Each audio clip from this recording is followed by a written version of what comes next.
What if I told you that the books that you read, the news that you see, even the wars that we've fought were based on propaganda created by U.S. intelligence agencies? Maybe those things were justified, but maybe they weren't. In 1975, there was a Senate Select Committee that was put together to investigate the intelligence agencies. The agencies had started in 1945, something like that. And over time, they had no oversight at all. So they were just slowly taking more and more power, doing more and more insidious things to control the narrative within this country and abroad. Over the course of this investigation, there were over 800 interviews. At the end, there was a big report that was created. 2 books.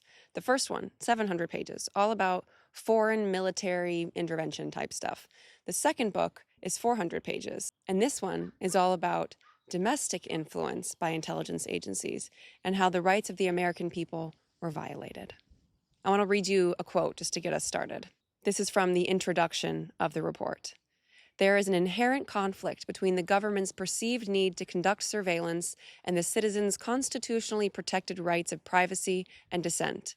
It has become clear that if some lose their liberties unjustly, all may lose their liberties. To ignore the dangers posed by secret government actions is to invite the further weakenings of our democracy. So within this report, it talks about all sorts of intelligence agency overstepping. But today I want to focus on Operation Mockingbird. So what was it? Operation Mockingbird was basically the intelligence agencies controlling and manipulating the news media. Now, we think of this as perhaps just journalists writing articles for the CIA, maybe the CIA writing articles themselves, or, what we see on the news being orchestrated by intelligence agencies. Because of this document, we now know that it's an absolute fact. The intelligence agencies need the support of the American people to go to war or to back them up on any international intervention that they want to have. So they put out these stories.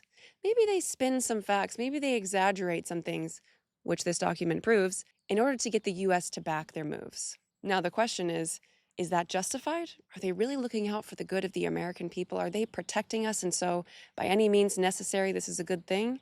Or should we be told the truth of what's really going on? So how did the intelligence agencies affect the media? How did they play this game? Well, one way is that they worked with a bunch of publishing houses. They even had a ton of publishing houses themselves, both domestically and abroad. So what they would do is they would publish certain books that they felt like maybe would ruffle some feathers in other countries. Maybe it presented the people with a new perspective.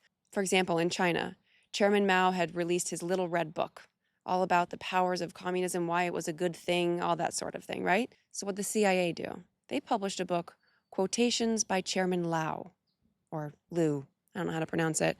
But basically, this was Mao's direct competitor, and he presented ideas that were contrary to Mao's. And so the CIA thought, okay, maybe if we put these books out there, the Chinese people will start to think differently. Maybe they'll start to question Mao's absolute authority.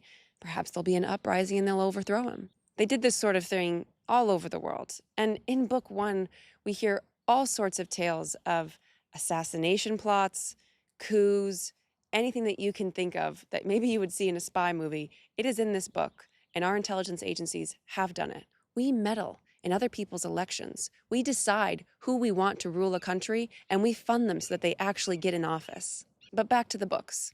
Here's a quote to show you just how much the CIA loved using books as propaganda. Books differ from all other propaganda media because one single book can significantly change the reader's attitude and action to the extent unmatched by any other medium. Books were the most important weapon of strategic propaganda. The CIA produced, subsidized, and sponsored over 1,000 books by the end of 1967. But the books that were published didn't stay abroad. I think it was about 25% of them were in English. Another book that was written under an alias, let me read you a quote about it. An American who reads one of these books, which purportedly is authored by a Chinese defector, would not know that his thoughts and opinions about China are possibly being shaped by an agency of the United States government. So the CIA wrote a book under an alias, posing as a Chinese defector, talking about the horrors of living in China.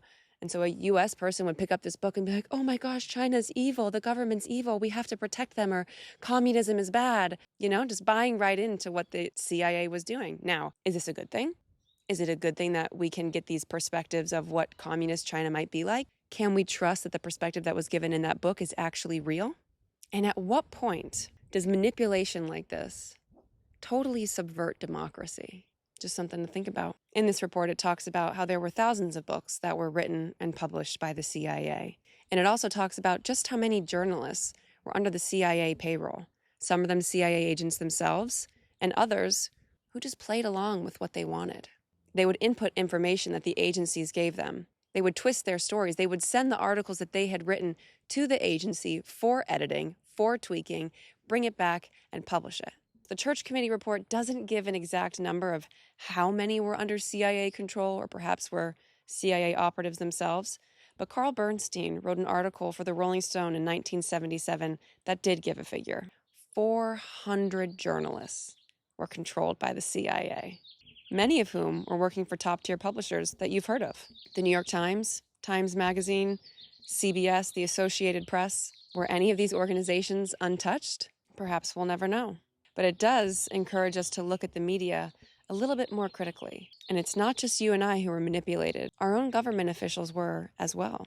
You may think that you can trust what Congress people say. Of course, they're going to have political leanings, but they have insider information that we don't have access to, right? This is where it gets a little dystopian. The CIA used something called black propaganda. Black propaganda is when the CIA creates fake opposition sources that appear hostile to the U.S.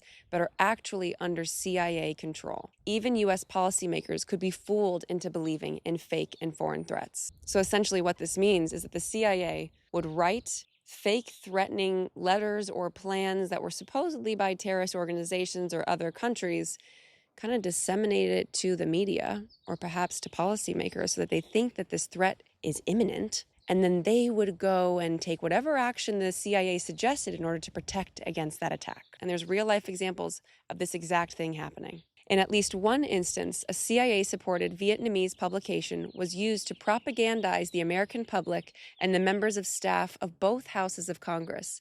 So effective was this propaganda that some members quote from this publication in debating the controversial questions of the United States involvement in Vietnam. The CIA admitted that its own psychological operations could deceive U.S. officials, shaping government decisions. This suggests that war's foreign policy decisions may have been influenced by CIA-created misinformation. So it's not just us that's being manipulated. We might think that policymakers have an inside source, that they have access to the truth, or some inside knowledge that we don't, but they're being manipulated just like us. So when we see a policymaker, when we see someone from the Senate or Congress up there giving an impassioned speech on a topic, we don't know for sure if the information that they're going off of is actual fact either. And I don't share this to scare you or to make things more difficult. My intention, again, is just so that we don't hold on so tightly to what we see happening in the world, so that we don't hold on to these opinions like we have this absolute truth, because we just don't know, and that's a fact. There's always more going on than we're aware of. Now, when we get over to Book 2, in the Church Committee reports, we see that they specifically targeted civil rights movement activists and those who opposed the Vietnam War. Anyone that was involved in those things was being tracked, surveilled. There were deliberate campaigns that were created by the CIA that were being sent out to media to target these people. The FBI has attempted covertly to influence the public's perception of personas and organizations by disseminating derogatory information to the press, either anonymously or through friendly news contacts.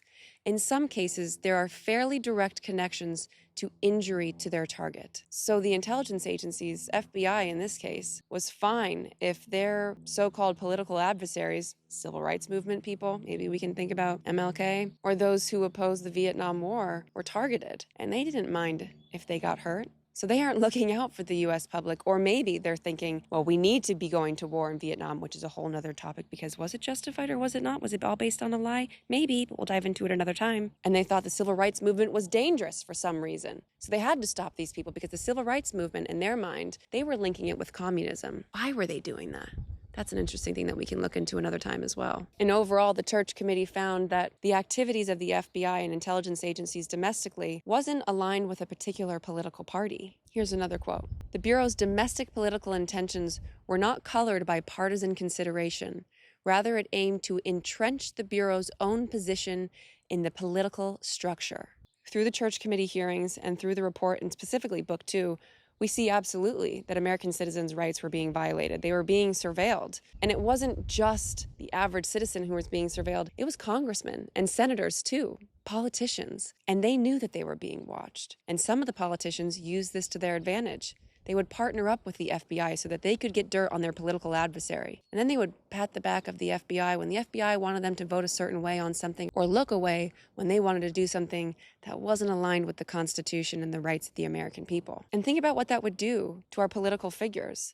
Think about the fear that they may have been living in, that if they don't vote a certain way, if they do a certain thing, if they do something against the agency's wishes or the Bureau's wishes, they could be taken out one way or another. Here's another quote for you. This is from the House Majority Leader, Hale Boggs, in 1971. Freedom of speech, freedom of thought, freedom of action for men in public life can be compromised quite effectively by the fear of surveillance as by the fact of surveillance. So just the fear of knowing that they are being watched, or that they might be watched because they know that their other political rivals are being watched because they're using the dirt on them. Think about how that shapes public opinion. Think about how that shapes foreign policy, how they can be controlled, how they can be manipulated to do whatever the agency and bureau wants them to do. And I'm sure specifically when we talk about things like the civil rights movement, we can see perhaps some correlations to things that have happened in the last 5-ish years. How has the media shaped certain people with certain opinions? Is their shaping of those perspectives based on fact? Or has it been controlled and manipulated? And for what reason are they trying to control and manipulate everything? So as we can see from these church committee reports, the intelligence agencies weren't just about gathering intelligence information, protecting our country from foreign adversaries. They have manipulated the public, and they still continue to do it today. Or maybe, like that quote we just read, there's this fear of not being in alignment with the common narrative, that we're going to be punished, that we're going to be canceled, that we'll lose our income if we don't go along with what the party's doing. And so we just do it out of fear. This control has become, it's almost like a Stockholm syndrome. So why does it matter that we talk about this? Well, let me give you some other quotes from this report. These dirty manipulation tactics were terminated only after they had been exposed or threatened with exposure by Congress or the news media.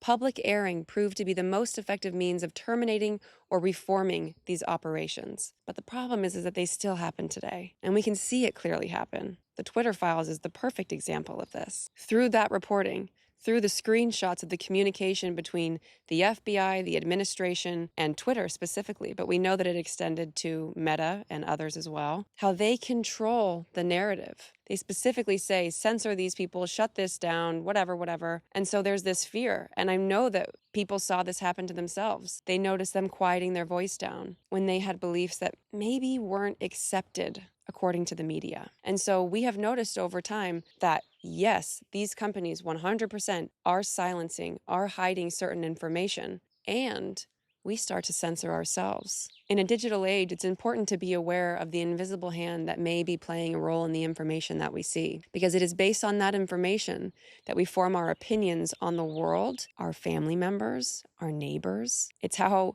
so many people develop hate for people who have a different perspective than them when they don't know that their perspective may be shaped and manipulated by an intelligence agency to push an agenda. So as you move through the world, you see news headlines, you form political opinions, maybe take into consideration that, again, you don't have the full picture. And maybe things have been leaked to manipulate you or to get you to go along with something that's about to happen. So as we move through the world, again, I just hope that we can not feel fear from this knowledge, but instead empower ourselves to think a little bit more critically, to not believe everything that we read, to understand that there could be hidden agendas and we may never know what those are. And perhaps we can start to hold on a little bit less tightly to our political views. There's a lot of manipulation that's happening. And so we don't need to be scared. It's just enabling ourselves to be free from the need to know. So as we wrap up, let this be your reminder. You don't have to cling so tightly, not to the media, not to the narratives that you've been told, not to the opinions that you hold. We're all doing the best that we can to make sense in a world that doesn't make a lot of sense. A world full of uncertainty, contradiction, and mystery. And some people are going to react with anger when you challenge their beliefs. So they're going to come to you and tell you a political story and they'll be all heated. I can't believe they're doing this. But just know that beneath that anger, It's really just fear. Fear that the ground beneath them will just disappear if the truth that they hold on to so tightly turns out to not be real. And you've probably felt that too. I know I have. It's been a journey to kind of unravel all of this, these hard-held beliefs and opinions. But what if letting go of certainty is the beginning of true liberation and freedom? What if the most powerful thing that you can do is just staying open? Thanks for being here with me. And until next time, stay curious, keep wondering, and allow the truth or the uncertainty to continue to reveal itself. I'll see you next time.